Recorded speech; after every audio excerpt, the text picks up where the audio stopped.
कैसे भी है, पर आपको किसी कोई भी गलती नहीं करनी है, अपनी एक पहचान बनानी है।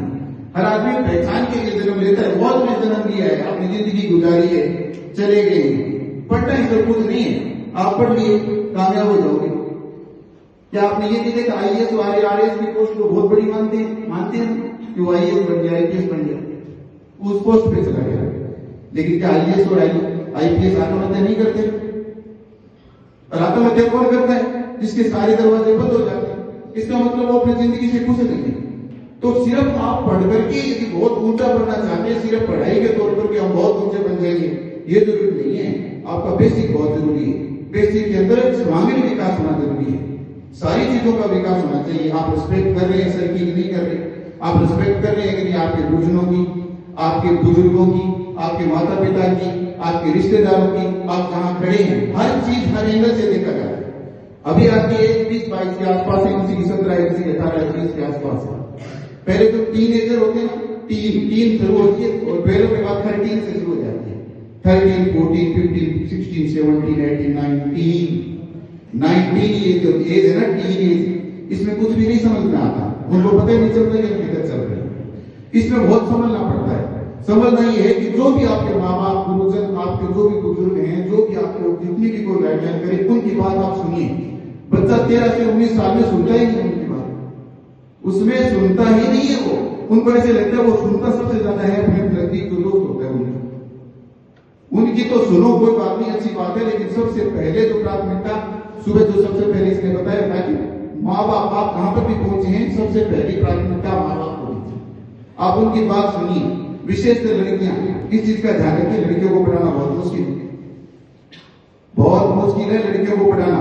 जब आप घर से एक लड़की निकलती है ना, तो वापस घर तक नहीं पहुंचती, तब तक उनके घर वाले उसका वेट करते हैं। आप पढ़ने के लिए आए हो, पढ़िए। पढ़ोगे ना, और उनके मन में है कि पढ़ने गए हुए हैं, चाहे वो स्टूडेंट हैं, जैसे बाहर से पूरे राजस्थान के स्टूडेंट है कि नहीं, पूरे राजस्थान से अलग है। उनके सुबह उठते हैं ना, आप ध्यान रखना, मेरे बच्चा है तब मैं अभी पहले शुरू की बात की थी बात, तभी मैंने ये कहा था कि मैं मेरे अनुभव शेयर करता हूं। जब आप भी छोटे हैं, छोटे से बड़े होते हैं, आपके माँ बाप सुबह उठते ये सोचते हैं कि बच्चा जो है वो पढ़ने गया हुआ है, मार्केट के अंदर कॉलेज है, वहां पढ़ने गया हुआ है। आपके माँ बाप की आवाज सुबह सुबह क्या रही है कि बच्चा है वहां पढ़ने गया हुआ। अपने माँ बाप जो है इनको बच्चों को छोड़ दिया, पढ़ने के लिए छोड़ दिया। वो जो आवाज है उसको सार्थक कीजिए। कहने का मतलब कि बच्चे पढ़ने गया हुआ है तो पढ़ने ही गया हुआ है। उसके साथ एक्टिविटी जो है खेल कूद की या टीचर से मिलने की, वही है। उसके अलावा अन्य गतिविधि में आप भाग नहीं ले सकते, क्योंकि आपके माँ बाप ने आपको क्या भेजा है, पढ़ने के लिए भेजा है। और ध्यान रखना बच्चों, 15 से लेकर के 25 और 30 हाईएस्ट इस जिंदगी के अंदर ये जो टाइम है 10 से 15 साल का जो समय, उस समय को आप किस प्रकार अपने शरीर को निचोड़ करके, मेहनत करके, कंपटीशन एग्जाम दे करके आप इसको एक थोड़ा सा कठिन बना लीजिए।